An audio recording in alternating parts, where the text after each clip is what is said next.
What's going on, all you wild Jedis out there? It's your two favorite uncles back here for Cinephellas. Please only refer to me as Logan Myers throughout the rest of the review here. That's my good mate over there. And you can refer to me as Henry Hill. And that's right, together we are the Wild Cinephiles Jedi's here. And we're back going into another galaxy far, far away yet again. This time on Disney Plus. The long awaited series has landed on Disney Plus, and we both got a chance to check out the first two episodes. They dropped last night, and me and Logan here got a chance to watch it. It's the brand new Disney Plus Star Wars series, and it's called Skeleton Crew. Crew of murderous pirates is coming. Something's wrong. They're not going to just turn up. We need to find them. We're not alone down here. Be warned of booby traps. Pirates and mountains where none dare to go. If you hear this, don't give up. No matter what. That's right. These two wild Star Wars fanatics are back at it. I think we reviewed every Star Wars show on Disney Plus. Really enjoying those more compared to the Marvel shows. I think Star Wars series they've been putting out have been all pretty fantastic for the most part. And of course, the new series comes from creators Christopher Ford and John Watts. Of course, John Watts brought us Spider-Man: No Way Home. Great director, and they bring us this new series based on four kids, essentially, much in the vein of an Amblin film in the '80s, and more importantly, the Goonies. Early on in the episode, reminded me of the Goonies, and what a great day for that! Because signing up this morning for the Goonies 40th anniversary party they're having in Astoria. We're celebrating my 40th birthday there, so very excited. I love the Goonies, and it just really had that nostalgic and new, fresh look to this series. Yeah, a kid-oriented show this time around, and really captures the spirit of an Amblin film of the 80s. It's really got that vibe. The adventure, there's a lot of adventure in this episode, and we get our introduction to some space pirates at the beginning of the episode, and that's where we first meet Uncle Jude Law, who's now in this universe. And he's one of those space pirates basically at the beginning of the episode. So you kind of see his introduction and you see some of the other villains there. You got the one villain that looks like a wolf, almost looks like a walking werewolf. It's pretty cool looking. And some other interesting characters there that are seemingly going after this currency that's out there, these little gold rectangular shaped, some sort of currency there, basically.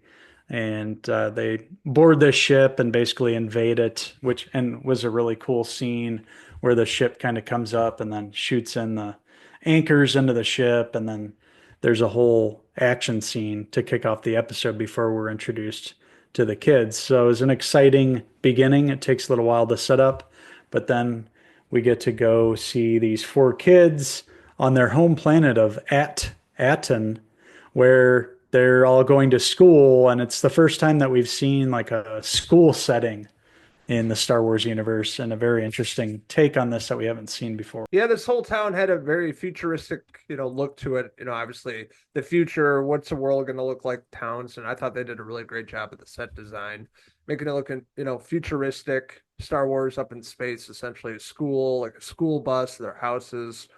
Of course, getting introduced to the four main characters, Wimfern, KB, and Neil, to really know each of these characters. And essentially they're go out, they find this ship, the ship blasts off into space, and they're far, far away from home. Away from home. Is that another John Watts reference there? I think so. Do you like that? This podcast Yes, has been sponsored by John Watts. that's right. Yeah, what a great director to have come aboard. And, you can tell the quality of the episodes are there, the production value, everything looks great. Really brings the wonder and excitement of being a kid, in a faraway galaxy, and then basically coming upon this ship, and then like it going on autopilot and taking off, and then being away from home, the parents looking for them, and a lot of excitement. And they get to go out on this adventure, And we're also introduced to this really cool droid, a new droid in the Star Wars universe here. And it's played by Nick Frost, SM-33. Very cool that Nick Frost is now in the Star Wars universe. Of course, Simon Pegg had a part in the J.J. Abrams movies, the saga there, and Force Awakens. He played one of the creatures there. So now we have both of those boys in the Star Wars universe. It's pretty cool. Carrie Condon was in it too. I noticed her as well. We loved her from Breaking Bad and from the Banshees of Inisherin. Of course, she plays Farah. So yeah, you have these kids. We have Fern, we have Neil. Neil's like this one of those like right behind you there, the elephant-looking creature there. Really cool. There's been a lot of buzz on the internet about that, about Neil after the episode. Everybody's loving that character and just think he's cute and everything. It's another baby Grogu situation here all over again. They nailed it with the creature design on that. Wim, who's like the main focus. He's there with the curly hair behind you. Each of them gets their own time to shine in this, where Wim is the main character, but it takes time following each of these characters and the adventure and the shenanigans they get into. There's action scenes here where they get in trouble. The stakes aren't like grand or too crazy because it's a kid-centric show, but it's pretty exciting and it's I had fun watching these episodes.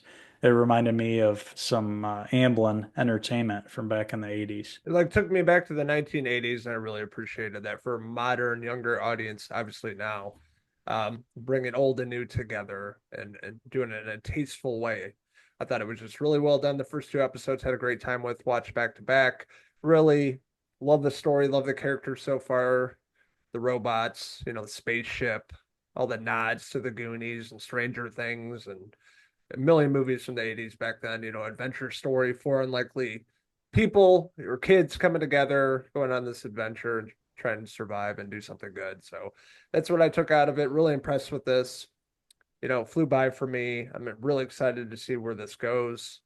Like I said, a lot of great nods. One I noticed when they were in the ship, they noticed the first pirate skeleton looked like One-Eyed Willie from the Goonies, and all the other pirates with like the cobwebs on them reminded me of them making it to the pirate ship and everything. So really love that. I didn't feel like they were ripping it off. They were just paying homage to it and doing it in a really great way. Love letter here, and really excited to see where this goes. So very impressed with the first two episodes of Star Wars Skeleton Crew, currently streaming on Disney Plus. So I got the first two episodes. I'm going to give it a 4 out of 5 Jude Law hair pieces. Yeah, we don't get to see too much of Jude, but by the end of the second episode, you kind of get a hint of where his character might be at and what he might be all about.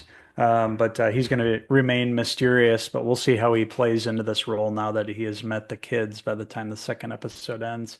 His character name is Jod, and he may just be a Jedi, or maybe not. We don't know yet for sure, but it would seem that he has some sort of powers by the end of the episode. But man, just a really fun time. Everything looks great.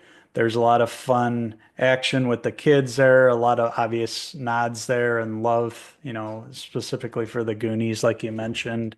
A lot of cool racing scenes and stuff like that. The kids were on the school bus and, just a lot of creative things that we haven't really seen before in the Star Wars universe. And it felt like it's going to jolt some life into the franchise, much needed energy, and they don't have to stick to the Skywalker saga. This has taken place after Return of the Jedi, so they can do their own thing at this point. And I'm interested to see where this all leads. It's going to be 8 episodes in length. The first 2 episodes they released yesterday, and then it'll be one a week until it wraps up in January. But I had a blast with these 2 episodes. It looks like it's going to be a lot of fun. And I am going to give Star Wars Skeleton Crew, I'm going to give it a 4 out of 5 Neil hair pieces. There was a character I noticed from Mandalorian too. The one that looks like he has like horns coming out of his face. I recognized. Yes, I I did think that notice was, that too. yeah, either the same kind of creature or the same one. I'm not sure yet. Same but species or something. yeah, definitely. Yeah, exactly. So there's a lot of Easter eggs. So I need to go back and rewatch these again, I think. Try to pick up on everything because they showed us a lot there and a lot of cool stuff to see visually. So I want to hear from all you wild Star Wars enthusiasts out there. What did you like about Skeleton Crew? What didn't you like about it? Let us know in the comments below, and don't forget to subscribe.